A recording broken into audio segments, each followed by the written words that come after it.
Hello students, in the previous session already we have learnt about the hormonal system. So this is completely controlled by the glands. So the glands are the special kind of the structures which have the capacity to produce the chemical substances called the hormones. So hormones are the chemical substances. They are going to control the activities of the living organisms as well as they will maintain their growth. So in our body there are different types of the glands are there. So together they are going to secrete the different types of the hormones.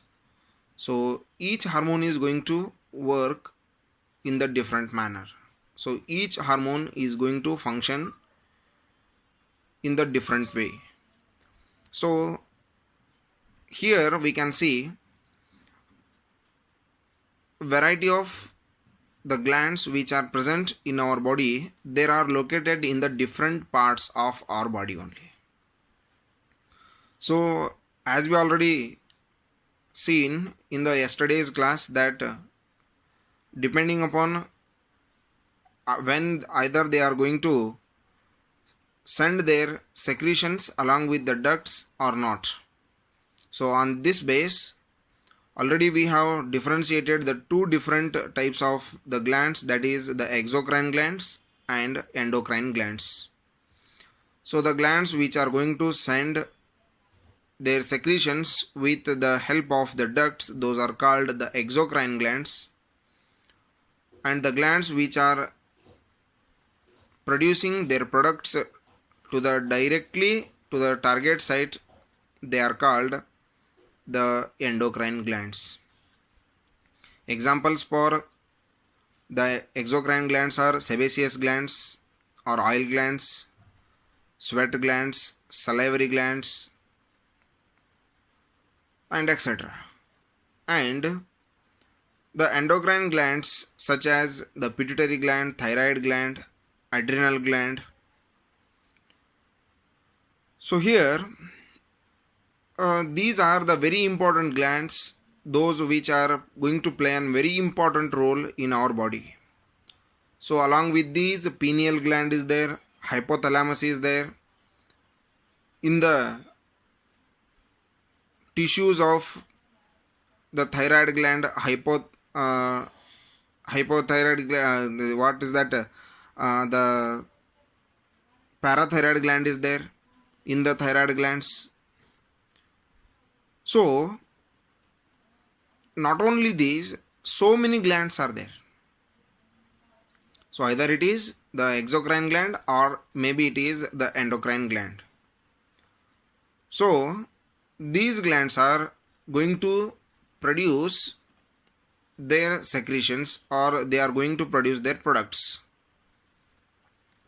So let us see one by one. The first one is the pituitary gland.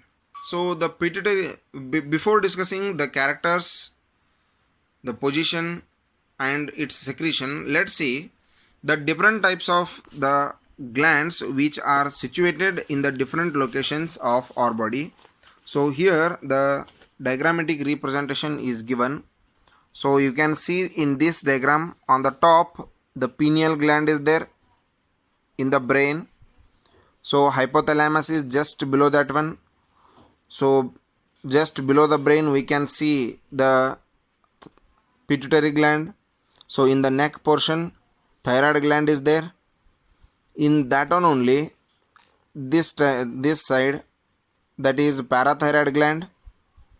So below that one thymus we can see. Just below the stomach we can see the pancreas. On the top of the kidneys we can see the adrenal glands. So lastly the ovaries and testes. So ovaries are present only in females and testes are present only in males. So this is actually the position of the different glands which are present in our body. So among these, today let us see about some glands and their secretions. So already we know that pituitary gland is the most important gland in our body. All glands are very important. Each and every gland is going to play its role differently. But here, why we are going to consider this pituitary gland as the very important gland means, so it is going to control the activities of other glands.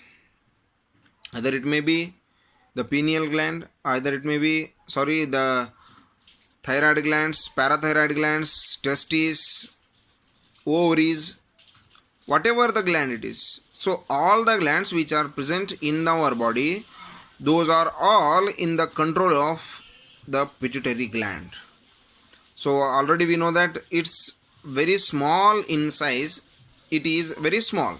Its size is very small, which is located just below the brain, and it is the size of maybe a small pea structure or a groundnut structure. It has size of that pituitary gland is just like a pea.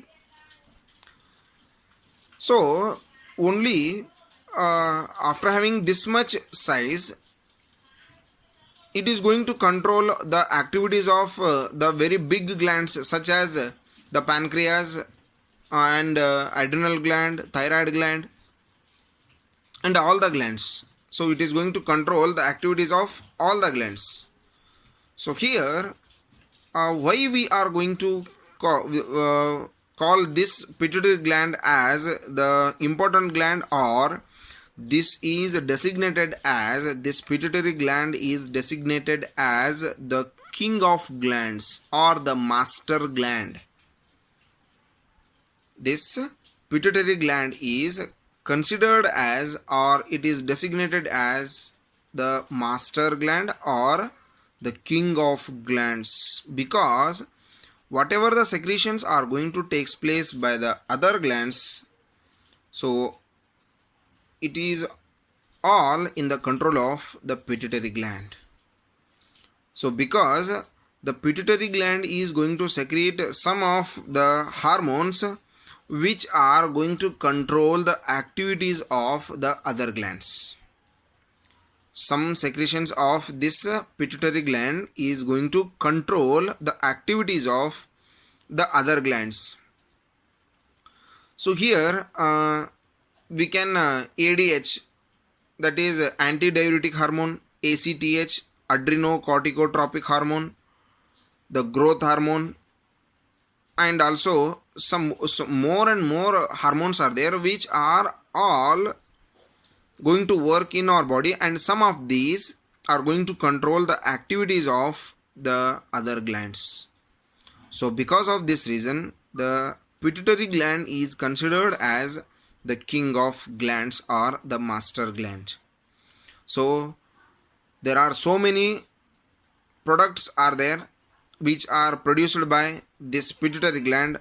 So what are the products and what are the functions of those hormones?